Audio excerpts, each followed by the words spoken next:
Howdy y'all, Mr. Cutchin here, and this is the other one of my first-person tuning tutorial videos. This one's for my orchestra students. Those of you out there who are learning violin and viola this semester, welcome. Thanks for tuning in. Go ahead and get comfortable because this video is going to be about at least 15 minutes of instructional content. Feel free to watch it in parts, but we've got a lot of important stuff to cover, so I want to make sure that we get to all of it. So we are talking about how to tune your violin or your viola today.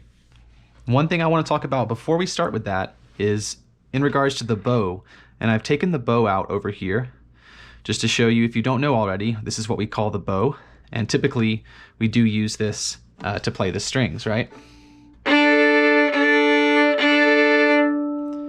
However, there's a very specific bow hold that's required.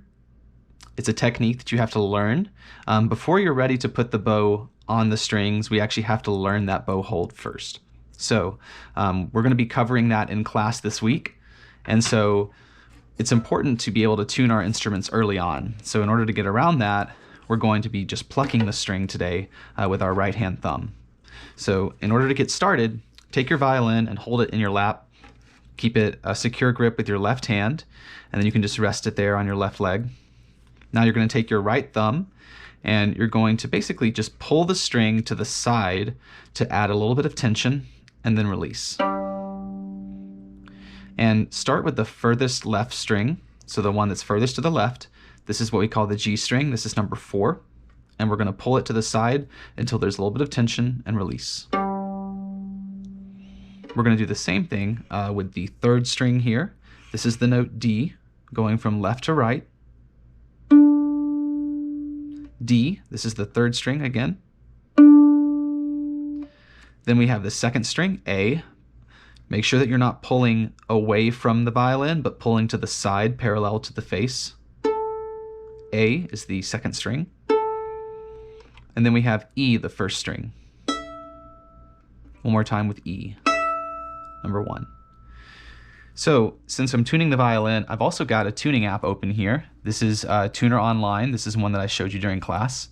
And I can use this to verify that the notes on the strings are correct. Now I understand that looking at a screen through another screen means that the video quality here is not as good as it will be when you look at this in person. But hopefully you get a sense of what's going on here. So let's check one more time. We're going to look at the strings and see if each one of these is in tune. The violin, if you're just plucking the strings, can be a little quiet, so it's a good idea to try and get it as close to the microphone as you can. So really get up in there next to the microphone so you'll be able to pick up the sound. So this is showing the needle. It's a little bit to the left. It's not straight up and down, and it's in the yellow region right now. So that is actually a little bit out of tune, and we'll come back to that to fix it. The D is also right on the edge of yellow, so we're going to want to fix that one too. The A string is pretty much right up and down. It's green, so we don't have to worry about A. And then E it's green, but we might want to adjust that just a hair. So the G and the D string need the most work. Now, there's something pretty tricky about tuning the violin, and it's these things up here called the pegs. The pegs are what we have to use to make large adjustments on the string.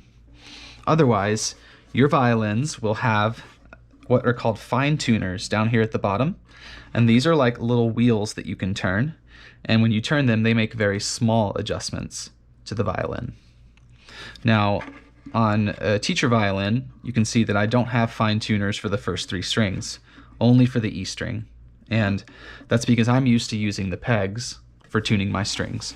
To start out, I want you to try and learn first how to use the fine tuners.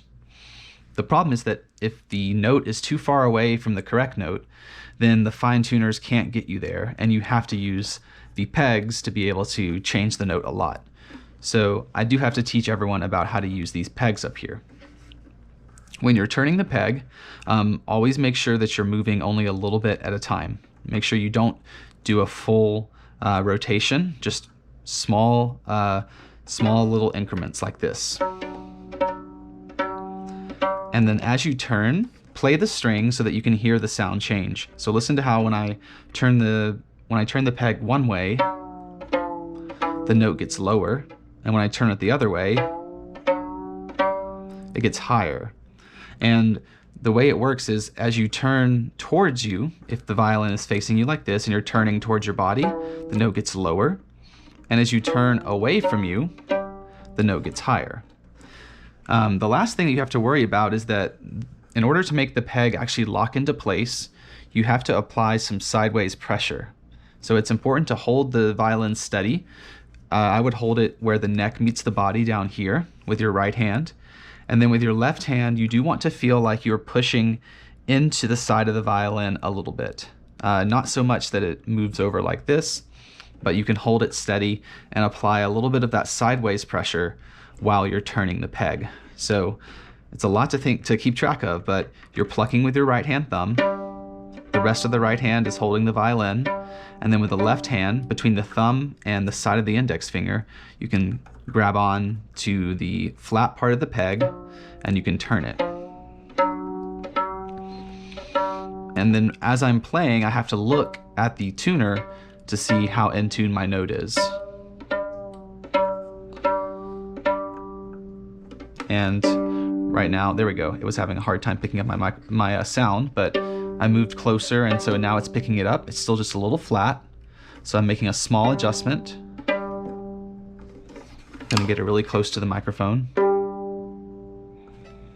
Okay, let me try another string to see if that'll reset it. Okay, there, it's picking up the D now. So let's go back to G. Okay, so my G has now gone a little too far to the right. So I'm gonna come back to it, and now I'm going to loosen it by turning towards me a little bit and still applying sideways pressure.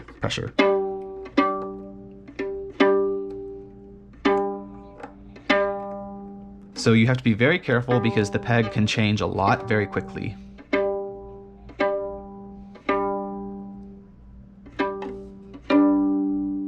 Okay, and there my G is finally turned green, so I can leave it alone for now.